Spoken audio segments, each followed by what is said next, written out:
Well, good day to all of our listeners, all our viewers. Regardless of where you find yourself across this nation or abroad, welcome to the Morning Report. My name is Willie Lawson, and it is my privilege to inaugurate this long form exploration of principles that transcend fleeting headlines and political fashion. Today, we're going to embark on a journey titled Timeless Truths, Conservative Values That Built America. Our starting point, our foundation, is faith, not merely as an interior sentiment or weekend practice, but as a lived, robust worldview that animated our founding fathers and continues to safeguard freedom against the creeping encroachments of centralized power. Today's episode bears the title, Faith and Freedom, the Real Cornerstones.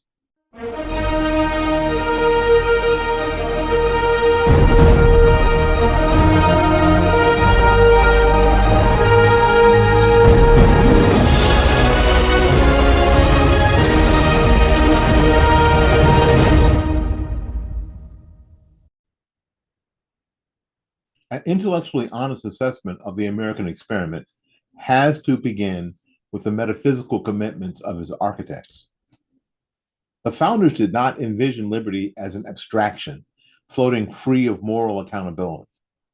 Rather, they saw it as an integrally tethered to a moral law of a transcendent creator. John Adams' declaration that our Constitution was made for only a moral and religious people was not mere rhetorical flourish. It was a constitutional caveat. In essence, the machinery of our republic was never designed to constrain the unmoored or self-indulgent. It assumes a people inclined to virtue, a virtue grounded not in relativistic consensus, but in divine command.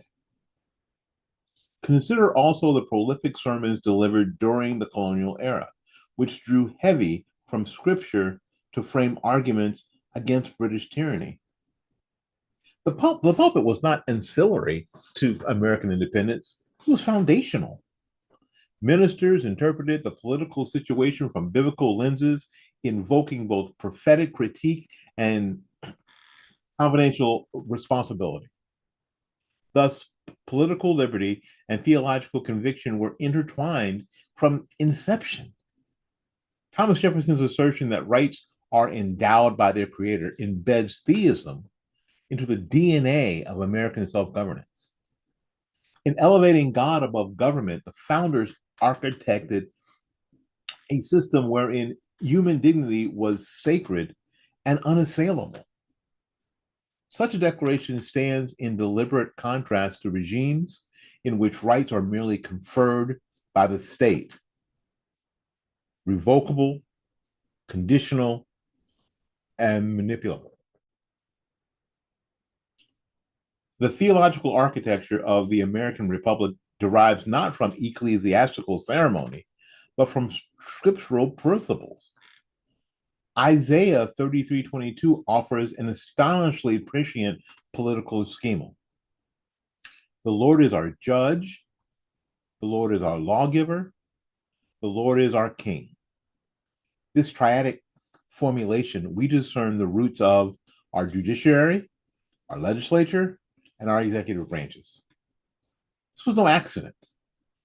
The founders, steeped both in Enlightenment, rationalism, and Protestant theology, adopted a constitutional framework that mirrored the biblical understandings of fallen man. Their commitment to the doctrine of original sin necessitated the separation of powers. Human beings, in their fallenness, could not be entrusted with absolute authority. So by fragmenting institutional power, the founders mirrored biblical realism.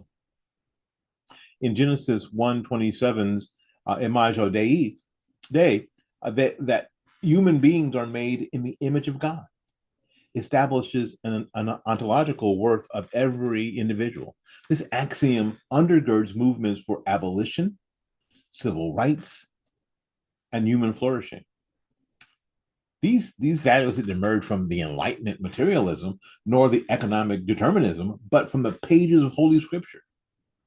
Indeed, the entire moral framework of Western jurisprudence, from the presumption of innocence to the right to confront accusers, resonates with biblical justice. The prophets decried unjust scales. The Gospels emphasized mercy. And the epistles promoted communal responsibilities. These were not mere spiritual niceties, they were policy principles. In the modern milieu, secularism cloaks itself in the rhetoric of neutrality. Yet neutrality, as it is so often weaponized, becomes a subterfuge for ideological replacement. Secularism is not the absence of religion. It's actually a rival religion. It's replete with its own dogmas, sacraments, moral taboos. The elevation of man as autonomous moral agent, unbound by transcendent norms, has given rise to political idolatry. When transcendent truth is exiled from the public square, it does not leave a vacuum. It creates a battleground. Remove divine accountability, and the state becomes the final arbiter of rights. Remove prayer, and confusion ascends. Remove scripture, and cultural absurdities rush to fill the void. Secular utopianism offers liberty without responsibility, autonomy without virtue, and equality without truth. It promises a moral order divorced from moral authority. But a moral vacuum inevitably invites authoritarian impulse. And history offers sobering testimony to the regimes built on godless foundations. From Robespierre's revolutionary France to Stalin's gulags. This is simply not a culture war. It's a metaphysical crisis. Folks, something you ought to write down. Faith is freedom's firewall. Authoritarian regimes invariably perceive robust faith communities as existential threats. Why? Because faith constrains their authority. Because a populace rooted in divine law is not easily manipulated by propaganda or coerced by power. Whether it's in Maoist China or the Soviet Russia or North Korea, totalitarians knew that religious convictions could not be legislated into silence. Faith renders the human spirit resilient. It imbues the citizen with higher allegiance, and thus a sacred defiance. Consider Aleksandr Solzhenitsyn, who credited his Christian faith for sustaining him through years of imprisonment and exile, or the Catholic resistance movements that emerged across Eastern Europe, uniting under banners of both sacrament and sovereignty. Faith is not merely a belief system. It is a bulwark. When one kneels to God, one cannot simultaneously genuflect before the state. That's why tyrants fear it.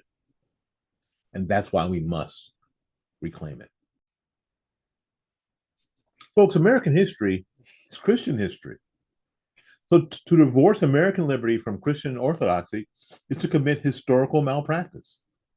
It was faith in Jesus Christ, not some weird, vague spiritualism, that galvanized abolitionists, animated civil rights leaders, and birthed institutions of healing and education. Harriet Tubman described her guidance in the Underground Railroad as divine revelation. Frederick Douglass, his critiques of slavery was steeped in biblical justice. Martin Luther King Jr. invoked Amos, Isaiah, and Jesus, not Rousseau or Marx. The American conscience was not merely awakened by policy, but pricked by prophecy. The heartbeat of freedom has always pulsed to the rhythm of faith. And let us not forget the countless unsung heroes, both black and white, Protestant and Catholic, who built hospitals, opened schools, and cared for the poor, all while proclaiming Christ crucified and risen. Faith has always been the engine, liberty, the consequence.